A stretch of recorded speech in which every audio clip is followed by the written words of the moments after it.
Todos le tememos a algo. Hay quienes no soportan a las arañas, o no toleran a los payasos, o tienen un miedo irracional a la oscuridad. Este, de hecho, es el miedo que quizás sea más común entre las personas. Pero, ¿alguna vez te has planteado la posibilidad de morir enterrado vivo? Hace poco más de un siglo, este era el miedo que reinaba entre las personas. Y hubo quien pudo sacar provecho de esto.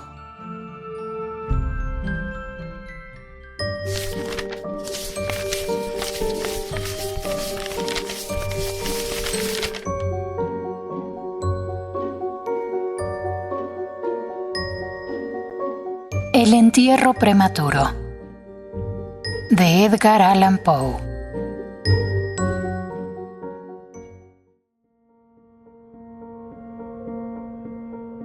Hay ciertos temas de interés absorbente, pero demasiado horribles para ser objeto de una obra de mera ficción. Los simples novelistas deben evitarlos si no quieren ofender o desagradar. Solo se tratan con propiedad cuando lo grave y majestuoso de la verdad lo santifican y sostienen. Nos estremecemos, por ejemplo, con el más intenso dolor agradable ante los relatos del paso del Beresina, del terremoto de Lisboa, de la peste de Londres y de la matanza de San Bartolomé, o de la muerte por asfixia de los 123 prisioneros en el agujero negro de Calcuta. Pero en estos relatos lo excitante es el hecho, la realidad, la historia. Como ficciones nos parecerían sencillamente abominables. He mencionado algunas de las más destacadas y augustas calamidades que registra la historia, pero en ellas el alcance, no menos que el carácter de la calamidad, es lo que impresiona tan vivamente la imaginación. No necesito recordar al lector que, del largo y horrible catálogo de miserias humanas, podría haber escogido muchos ejemplos individuales más llenos de sufrimiento esencial que cualquiera de esos inmensos desastres generales. La verdadera desdicha, la aflicción última, en realidad es particular, no difusa. Demos gracias a Dios misericordioso que los horrorosos extremos de agonía los sufre el hombre individualmente y nunca en masa. Ser enterrado vivo es, sin ningún género de duda, el más terrorífico extremo que jamás haya caído en suerte a un simple mortal. ¿Que le ha caído en suerte con frecuencia? Con mucha frecuencia. Nadie con capacidad de juicio lo negará. Los límites que separan la vida de la muerte son, en el mejor de los casos, borrosos e indefinidos. ¿Quién podría decir dónde termina el uno y dónde empieza el otro? Sabemos que hay enfermedades en las que se produce un cese total de las funciones aparentes de la vida, y sin embargo ese cese no es más que una suspensión, para llamarlo por su nombre. Hay solo pausas temporales en el incomprensible mecanismo. Transcurrido cierto período, algún misterioso principio oculto pone de nuevo en movimiento los mágicos piñones y las ruedas fantásticas. La cuerda de plata no quedó suelta para siempre, ni irreparablemente roto el vaso de oro. Pero entre tanto, ¿dónde estaba el alma?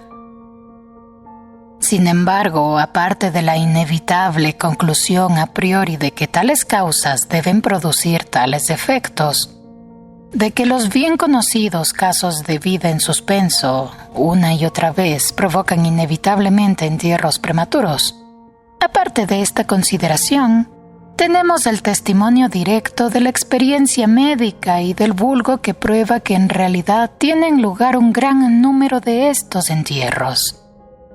Yo podría referir ahora mismo, si fuera necesario, 100 ejemplos bien probados. Uno de características muy asombrosas, y cuyas circunstancias igual quedan aún vivas en la memoria de algunos de mis lectores. Ocurrió no hace mucho en la vecina ciudad de Baltimore, donde causó una conmoción penosa, intensa y muy extendida. La esposa de uno de los más respetables ciudadanos, abogado eminente y miembro del Congreso, fue atacada por una repentina e inexplicable enfermedad que burló el ingenio de los médicos. Después de padecer mucho, murió, o se supone que murió. Nadie sospechó, y en realidad no había motivos para hacerlo, de que no estaba verdaderamente muerta. Presentaba todas las apariencias comunes de la muerte. El rostro tenía el habitual contorno contraído y sumido. Los labios mostraban la habitual palidez marmórea. Los ojos no tenían brillo. Faltaba el calor. Cesaron las pulsaciones. Durante 3 días el cuerpo estuvo sin enterrar, y en ese tiempo adquirió una rigidez pétrea. Resumiendo, se adelantó el funeral por el rápido avance de lo que se supuso era descomposición. La dama fue depositada en la cripta familiar, que permaneció cerrada durante los 3 años siguientes. Al expirar ese plazo se abrió para recibir un sarcófago. Pero qué terrible choque esperaba al marido cuando abrió personalmente la puerta. Al empujar los portones, un objeto vestido de blanco cayó rechinando en sus brazos. Era el esqueleto de su mujer con la mortaja puesta. Una cuidadosa investigación mostró la evidencia de que había revivido a los 2 días de ser sepultada, que sus luchas dentro del ataúd habían provocado la caída de éste desde una repisa o nicho al suelo, y al romperse el féretro pudo salir de él. Apareció vacía una lámpara que accidentalmente se había dejado llena de aceite dentro de la tumba. Puede, no obstante, haberse consumido por evaporación. En los peldaños superiores de la escalera que descendía a la espantosa cripta había un trozo del ataúd, con el cual, al parecer, la mujer había intentado llamar la atención golpeando la puerta de hierro. Mientras hacía esto, probablemente se desmayó o quizás murió de puro terror, y al caer, la mortaja se enredó en alguna pieza de hierro que sobresalía hacia adentro. Allí quedó y así se pudrió, erguida. En el año 1810 tuvo lugar en Francia un caso de inhumación prematura, en circunstancias que contribuyen mucho a justificar la afirmación de que la verdad es más extraña que la ficción. La heroína de esta historia era Mademoiselle Victorine Lafourcade, una joven de ilustre familia, rica y muy guapa. Entre sus numerosos pretendientes contaba Julien Bossuet, un pobre literato o periodista de París. Su talento y su amabilidad habían despertado la atención de la heredera, que al parecer se había enamorado realmente de él. Pero el orgullo de casta la llevó por fin a rechazarlo y a casarse con un tal Monsieur Renel, banquero y diplomático de cierto renombre. Después del matrimonio, sin embargo, este caballero descuidó a su mujer y quizás llegó a pegarla. Después de pasar unos años desdichados, ella murió. Al menos su estado se parecía tanto al de la muerte que engañó a todos quienes la vieron. Fue enterrada, no en una cripta, sino en una tumba común, en su aldea natal. Desesperado y aún inflamado por el recuerdo de su cariño profundo, el enamorado viajó de la capital a la lejana provincia donde se encontraba la aldea, con el romántico propósito de desenterrar el cadáver y apoderarse de sus preciosos cabellos. Llegó a la tumba. A medianoche desenterró el ataúd.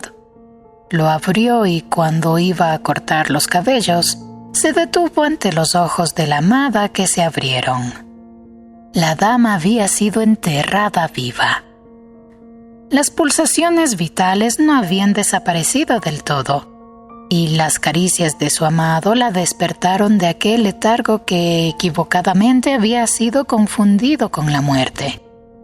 Desesperado, el joven la llevó a su alojamiento en la aldea. Empleó unos poderosos reconstituyentes aconsejados por sus no pocos conocimientos médicos. En resumen, ella revivió. Reconoció a su Salvador. Permaneció con él hasta que lenta y gradualmente recobró la salud. Su corazón no era tan duro, y esta última lección de amor bastó para ablandarlo. Lo entregó a Bossuet. No volvió junto a su marido, sino que, ocultando su resurrección, huyó con su amante a América. 20 años después, los dos regresaron a Francia, convencidos de que el paso del tiempo había cambiado tanto la apariencia de la dama que sus amigos no podrían reconocerla. Pero se equivocaron, pues al primer encuentro Monsieur Renel reconoció a su mujer y la reclamó. Ella rechazó la reclamación y el tribunal la apoyó, resolviendo que las extrañas circunstancias y el largo período transcurrido habían abolido no solo desde un punto de vista equitativo, sino legalmente la autoridad del marido. La Revista de Cirugía de Leipzig, publicación de gran autoridad y mérito, que algún editor americano haría bien en traducir y publicar, relata en uno de los últimos números un acontecimiento muy penoso que presenta las mismas características. Un oficial de artillería, hombre de gigantesca estatura y salud excelente, fue derribado por un caballo indomable y sufrió una contusión muy grave en la cabeza que le dejó inconsciente. Tenía una ligera fractura de cráneo, pero no se percibió un peligro inmediato. La trepanación se hizo con éxito. Se le aplicó una sangría y se adoptaron otros muchos remedios comunes. Pero cayó lentamente en un sopor cada vez más grave y por fin se le dio por muerto. Hacía calor y lo enterraron con prisa indecorosa en uno de los cementerios públicos. Sus funerales tuvieron lugar un jueves. Al domingo siguiente, el parque del cementerio, como de costumbre, se llenó de visitantes, y alrededor del mediodía se produjo un gran revuelo, provocado por las palabras de un campesino que, habiéndose sentado en la tumba del oficial, había sentido removerse la tierra, como si alguien estuviera luchando abajo. Al principio nadie prestó demasiada atención a las palabras de este hombre, pero su evidente terror y la terca insistencia con que repetía su historia produjeron al fin su natural efecto en la muchedumbre. Algunos con rapidez consiguieron unas palas, y la tumba, vergonzosamente superficial, estuvo en pocos minutos tan abierta que dejó al descubierto la cabeza de su ocupante. Daba la impresión de que estaba muerto, pero aparecía casi sentado dentro del ataúd, cuya tapa, en furiosa lucha, había levantado parcialmente. Inmediatamente lo llevaron al hospital más cercano, donde se le declaró vivo, aunque en estado de asfixia. Después de unas horas volvió en sí. Reconoció a algunas personas conocidas y con frases inconexas relató sus agonías en la tumba. Por lo que dijo, estaba claro que la víctima mantuvo la conciencia de vida durante más de 1 hora después de la inhumación, antes de perder los sentidos. Habían rellenado la tumba sin percatarse con una tierra muy porosa, sin aplastar, y por eso le llegó un poco de aire. Oyó los pasos de la multitud sobre su cabeza y a su vez trató de hacerse oír. El tumulto en el parque del cementerio, dijo, fue lo que seguramente lo despertó de un profundo sueño, pero al despertarse se dio cuenta del espantoso horror de su situación. Este paciente, según cuenta la historia, iba mejorando y parecía encaminado hacia un restablecimiento definitivo, cuando cayó víctima de la charlatanería de los experimentos médicos. Se le aplicó la batería galvánica y expiró de pronto en uno de esos paroxismos estáticos que en ocasiones produce. La mención de la batería galvánica, sin embargo, me trae a la memoria un caso bien conocido y muy extraordinario, en que su acción resultó ser la manera de devolver la vida a un joven abogado de Londres que estuvo enterrado 2 días. Esto ocurrió en 1831, y entonces causó profunda impresión en todas partes, donde era tema de conversación. El paciente, el señor Edward Stapleton, había muerto aparentemente de fiebre tifoidea acompañada de unos síntomas anómalos que despertaron la curiosidad de sus médicos. Después de su aparente fallecimiento, se pidió a sus amigos la autorización para un examen post-mortem, pero estos se negaron. Como sucede a menudo ante estas negativas, los médicos decidieron desenterrar el cuerpo y examinarlo a conciencia en privado. Fácilmente llegaron a un arreglo con uno de los numerosos grupos de ladrones de cadáveres que abundan en Londres, y la tercera noche después del entierro el supuesto cadáver fue desenterrado de una tumba de 8 pies de profundidad y depositado en el quirófano de un hospital privado. Al practicársele una incisión de cierta longitud en el abdomen, el aspecto fresco e incorrupto del sujeto sugirió la idea de aplicar la batería. Hicieron sucesivos experimentos con los efectos acostumbrados, sin nada de particular en ningún sentido, salvo en 1 o 2 ocasiones, una apariencia de vida mayor de la norma en cierta acción convulsiva. Era ya tarde. Iba a amanecer y se creyó oportuno, al fin, proceder inmediatamente a la disección. Pero uno de los estudiosos tenía un deseo especial de experimentar una teoría propia e insistió en aplicar la batería a uno de los músculos pectorales.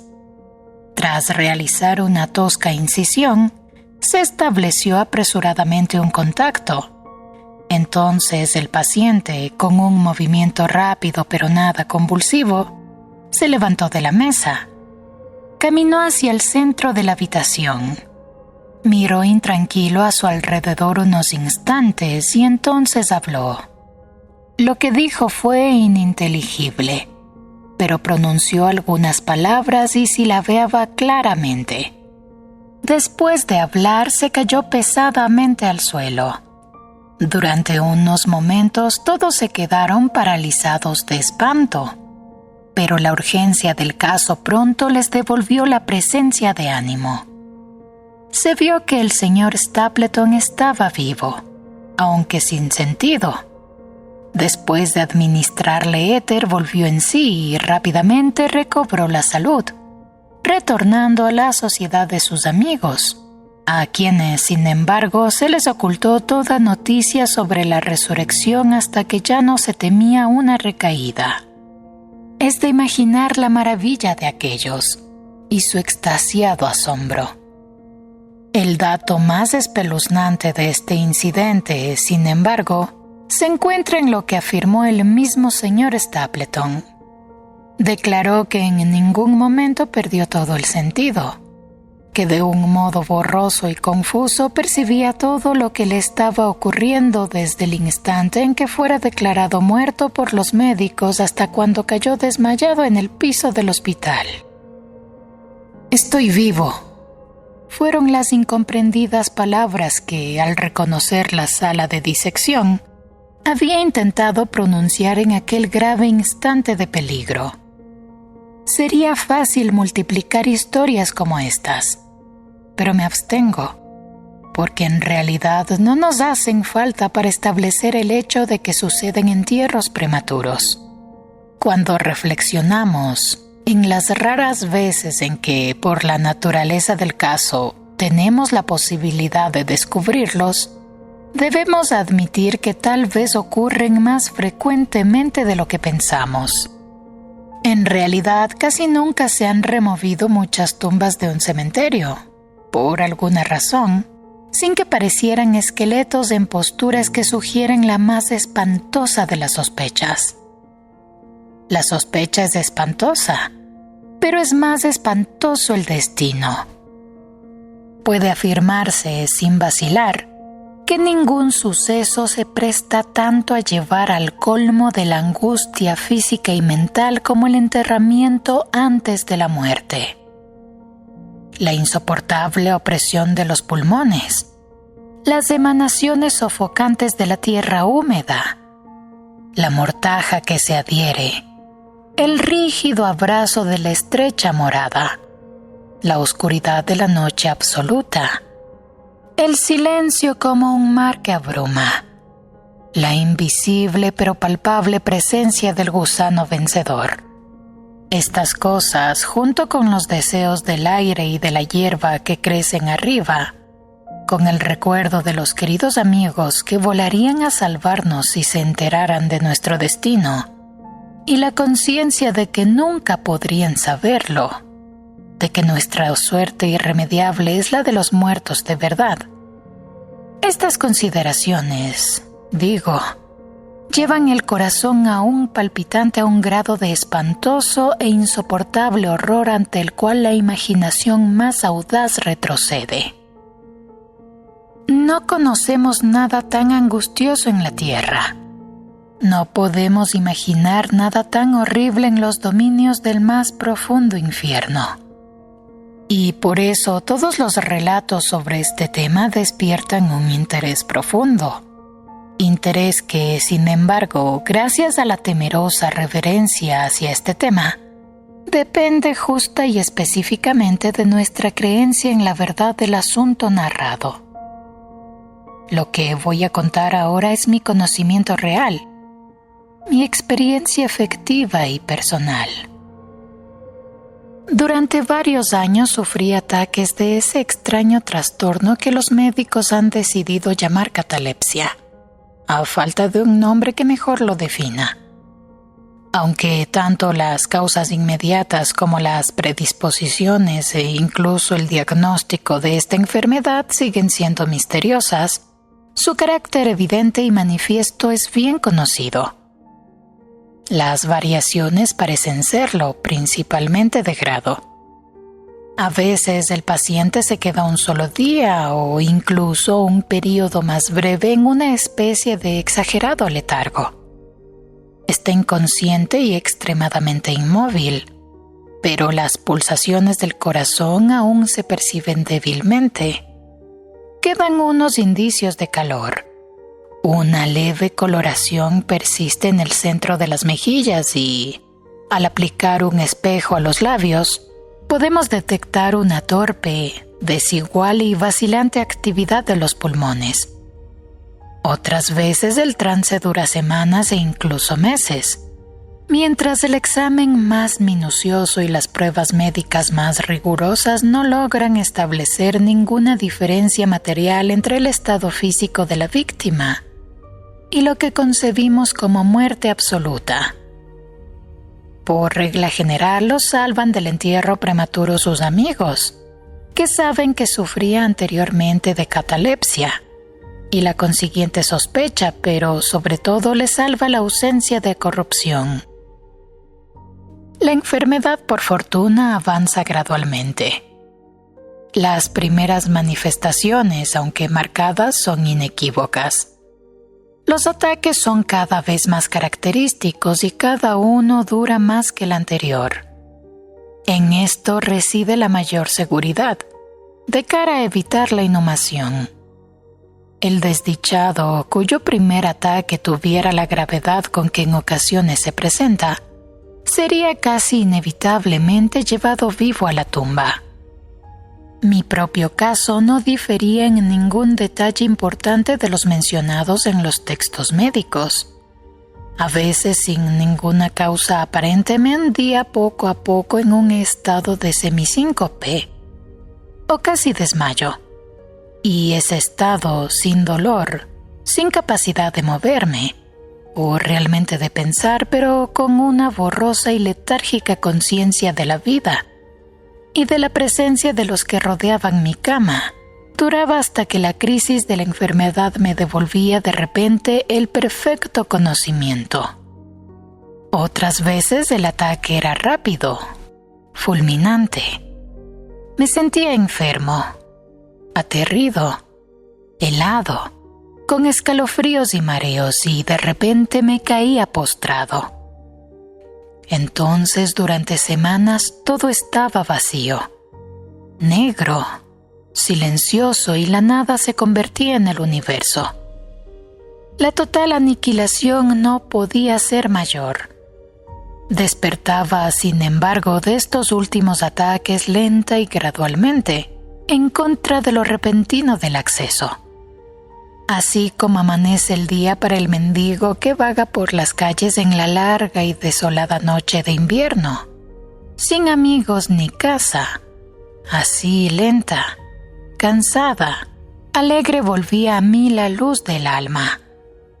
Pero aparte de esta tendencia al síncope, mi salud general parecía buena, y no hubiera podido percibir que sufría esta enfermedad, a no ser que una peculiaridad de mi sueño pudiera considerarse provocada por ella. Al despertarme nunca podía recobrar enseguida el uso completo de mis facultades, y permanecía siempre durante largo rato en un estado de azoramiento y perplejidad, ya que las facultades mentales en general y la memoria en particular se encontraban en absoluta suspensión. En todos mis padecimientos no había sufrimiento físico, sino una infinita angustia moral. Mi imaginación se volvió macabra. Hablaba de gusanos de tumbas, de epitafios. Me perdía en meditaciones sobre la muerte, y la idea del entierro prematuro se apoderaba de mi mente. El espeluznante peligro a cual estaba expuesto me obsesionaba día y noche. Durante el primero, la tortura de la meditación era excesiva. Durante la segunda era suprema. Cuando las tétricas tinieblas se extendían sobre la tierra, entonces, presa de los más horribles pensamientos, temblaba como las trémulas plumas de un coche fúnebre. Cuando mi naturaleza ya no aguantaba la vigilia, me sumía en una lucha que al fin me llevaba al sueño, pues me estremecía pensando que al despertar podía encontrarme metido en una tumba. Y cuando por fin me hundía en el sueño, lo hacía solo para caer de inmediato en un mundo de fantasmas, sobre el cual flotaba con inmensas y tenebrosas alas negras la única, predominante y sepulcral idea. De las innumerables imágenes melancólicas que me oprimían en sueños, elijo para mi relato una visión solitaria. Soñé que había caído en un trance cataléptico de más duración y profundidad de lo normal. De repente, una mano helada se posó en mi frente y una voz impaciente, farfullante, susurró en mi oído: «Levántate». Me incorporé. La oscuridad era total. No podía ver la figura del que me había despertado. No podía recordar ni la hora en que había caído en trance, ni el lugar en que me encontraba. Mientras seguía inmóvil intentando ordenar mis pensamientos, la fría mano me agarró con fuerza por la muñeca, sacudiéndola con petulancia, mientras la voz farfullante decía de nuevo: «Levántate. ¿No te he dicho que te levantes?». ¿Y tú?, pregunté. ¿Quién eres? No tengo nombre en las regiones donde habito, replicó la voz tristemente. Fui un hombre y soy un espectro. Era despiadado, pero soy digno de lástima. Ya ves que tiemblo. Me rechinan los dientes cuando hablo, pero no es por el frío de la noche eterna. Pero este horror es insoportable. ¿Cómo puedes dormir tú tranquilo? No me dejan descansar los gritos de estas largas agonías. Estos espectáculos son más de los que puedo soportar. Levántate, ven conmigo a la noche exterior y deja que te muestre las tumbas. ¿No es este un espectáculo de dolor? Mira. Miré, y la figura invisible que aún seguía apretándome la muñeca consiguió abrir las tumbas de toda la humanidad, y de cada una salían las irradiaciones fosfóricas de la descomposición, de forma que pude ver sus más escondidos rincones y los cuerpos amortajados en su triste y solemne sueño con el gusano. Pero los que realmente dormían, aunque fueran muchos millones, eran menos de los que no dormían en absoluto. Y había una débil lucha, y había un triste y general desasosiego. Y de las profundidades de los innumerables pozos salía el melancólico frotar de las vestiduras de los enterrados. Y entre aquellos que parecían descansar tranquilos, vi que muchos habían cambiado en mayor o menor grado la rígida e incómoda postura en que fueron sepultados. Y la voz me habló de nuevo mientras contemplaba. ¿No es esto acaso un espectáculo lastimoso?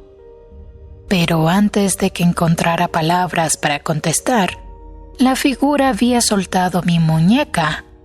Las luces fosfóricas se extinguieron y las tumbas se cerraron con repentina violencia, mientras de ellas salía un tumulto de gritos desesperados repitiendo: ¿No es esto, Dios mío, acaso un espectáculo lastimoso?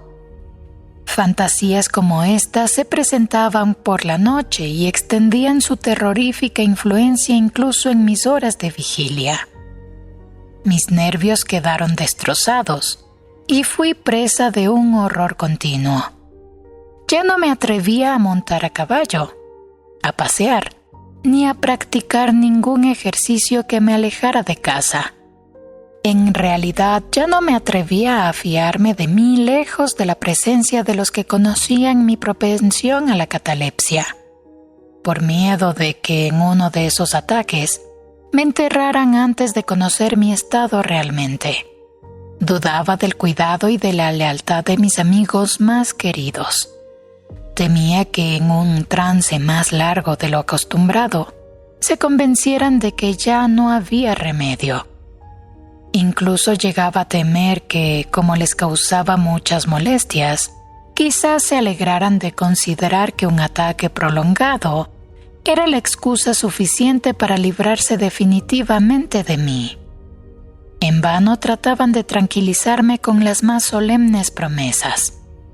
Les exigí, con los juramentos más sagrados, que en ninguna circunstancia me enterraran hasta que la descomposición estuviera tan avanzada que impidiese la conservación.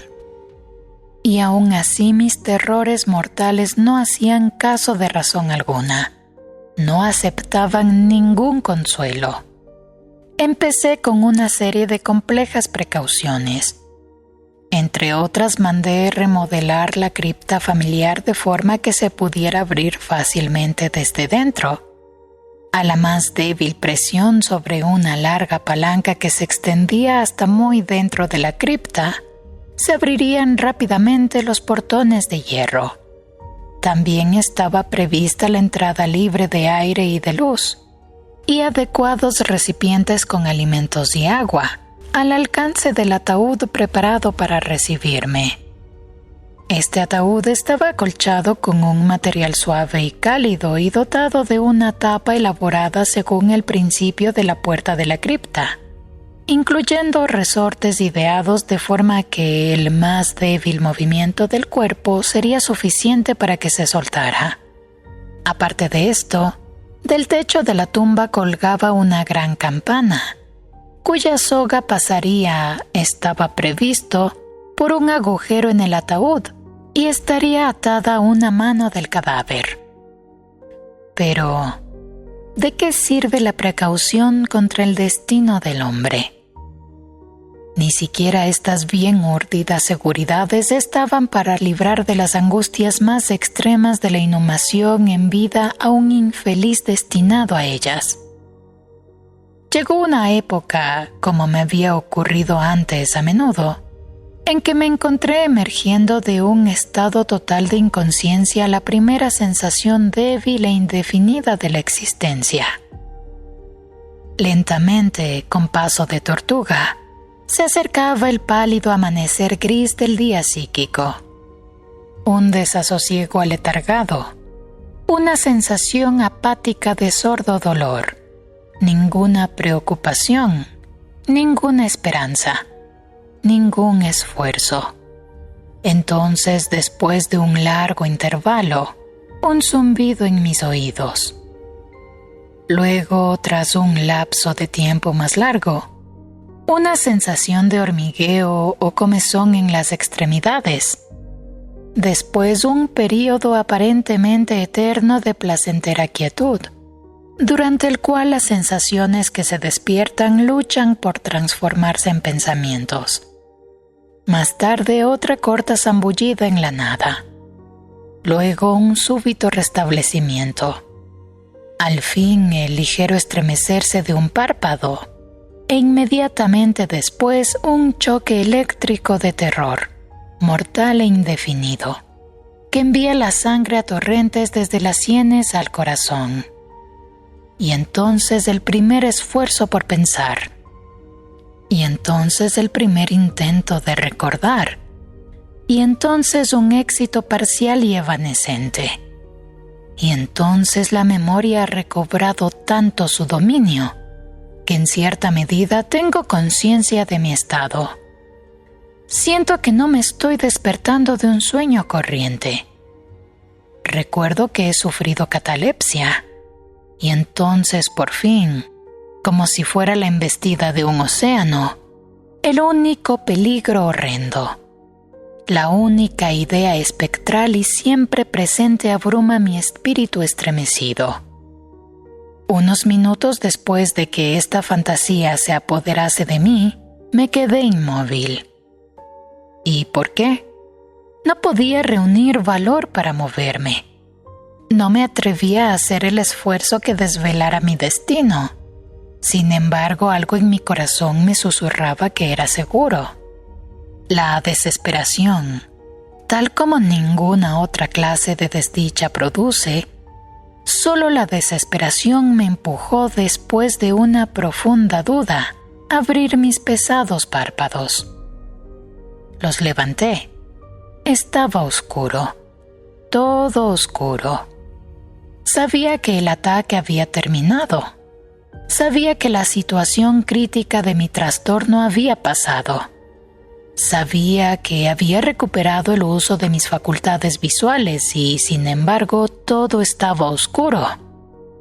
Oscuro con la intensa y absoluta falta de luz de la noche que dura para siempre. Intenté gritar, y mis labios y mi lengua reseca se movieron convulsivamente, pero ninguna voz salió de los cavernosos pulmones que, oprimidos como por el peso de una montaña, jadeaban y palpitaban con el corazón en cada inspiración laboriosa y difícil. El movimiento de las mandíbulas en el esfuerzo por gritar me mostró que estaban atadas, como se hace con los muertos. Sentí también que yacía sobre una materia dura, y algo parecido me apretaba los costados. Hasta entonces no me había atrevido a mover un miembro, pero al fin levanté con violencia mis brazos, que estaban estirados con las muñecas cruzadas. Chocaron con una materia sólida que se extendía sobre mi cuerpo a no más de 6 pulgadas de mi cara. Ya no dudaba de que reposaba al fin dentro de un ataúd. Y entonces, en medio de toda mi infinita desdicha, vino dulcemente la esperanza como un querubín, pues pensé en mis precauciones. Me retorcí e hice espasmódicos esfuerzos para abrir la tapa. No se movía. Me toqué las muñecas buscando la soga. No la encontré. Y entonces mi consuelo huyó para siempre, y una desesperación aún más inflexible reinó triunfante, pues no pude evitar percatarme de la ausencia de las almohadillas que había preparado con tanto cuidado. Y entonces llegó de repente a mis narices el fuerte y peculiar olor de tierra húmeda. La conclusión era irresistible. No estaba en la cripta. Había caído en trance lejos de casa, entre desconocidos. No podía recordar cuándo y cómo, y ellos me habían enterrado como a un perro metido en un ataúd común, cerrado con clavos y arrojado bajo tierra y para siempre, en alguna tumba común y anónima. Cuando este horrible convencimiento se abrió paso con fuerza hasta lo más íntimo de mi alma, luché una vez más por gritar, y este segundo intento tuvo éxito. Un largo, salvaje y continuo grito o alarido de agonía resonó en los recintos de la noche subterránea. «Oye, ¿qué es eso?», dijo una áspera voz como respuesta. «¿Qué diablos pasa ahora?», dijo un segundo. «¡Fuera de ahí!», dijo un tercero. «¿Por qué huye de esa manera, como un gato montés?», dijo un cuarto. Y entonces unos individuos de aspecto rudo me sujetaron y me sacudieron sin ninguna consideración. No me despertaron del sueño, pues estaba completamente despierto cuando grité, pero me devolvieron la plena posesión de mi memoria. Esta aventura ocurrió cerca de Richmond, en Virginia. Acompañado de un amigo, había bajado en una expedición de caza, unas millas por las orillas del río James. Se acercaba la noche cuando nos sorprendió una tormenta. La cabina de una pequeña chalupa anclada en la corriente y cargada de tierra vegetal nos ofreció el único refugio asequible. Le sacamos el mayor provecho posible y pasamos la noche a bordo. Me dormí en una de las 2 literas. No hace falta describir las literas de una chalupa de 60 o 70 toneladas. La que yo ocupaba no tenía ropa de cama. Tenía una anchura de 18 pulgadas. La distancia entre el fondo y la cubierta era exactamente la misma. Me resultó muy difícil meterme en ella. Sin embargo, dormí profundamente. Y toda mi visión, pues no era ni un sueño ni una pesadilla, surgió naturalmente de las circunstancias de mi postura, de la tendencia habitual de mis pensamientos y de la dificultad que ya he mencionado de concentrar mis sentimientos y sobre todo de recobrar la memoria durante largo rato después de despertarme. Los hombres que me sacudieron eran los tripulantes de la chalupa y algunos jornaleros contratados para descargarla. De la misma carga procedía el olor a tierra. La venda en torno a las mandíbulas era un pañuelo de seda con el que me había atado la cabeza a falta de gorro de dormir. Las torturas que soporté, sin embargo, fueron indudablemente iguales en aquel momento a las de la verdadera sepultura. Eran de un horror inconcebible, increíblemente espantosas. Pero del mal procede el bien, pues su mismo exceso provocó en mi espíritu una reacción inevitable. Mi alma adquirió temple, vigor. Salí fuera, hice ejercicios duros, respiré aire puro, pensé en más cosas que en la muerte. Abandoné mis textos médicos, quemé el libro de Bouchan.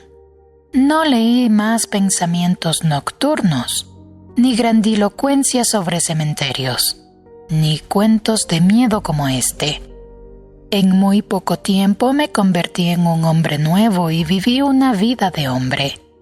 Desde aquella noche memorable descarté para siempre mis aprensiones sepulcrales, y con ellas se desvanecieron los achaques catalépticos, de los cuales quizá fueran menos consecuencia que causa. Hay momentos en que, incluso en el sereno ojo de la razón, el mundo de nuestra triste humanidad puede parecer el infierno, pero la imaginación del hombre no es gratis para explorar con impunidad todas sus cavernas. La torva legión de los terrores sepulcrales no se puede considerar como completamente imaginaria, pero los demonios en cuya compañía Afrasia avisó su viaje por el Oxus tienen que dormir o nos devorarán. Hay que permitirles que duerman o pereceremos.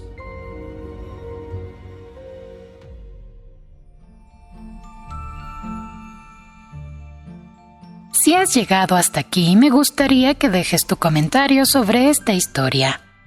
Te invito a que te suscribas y presiones la campanita para que estés al tanto de nuestras actualizaciones. Y recuerda que un libro es un sueño en tus manos.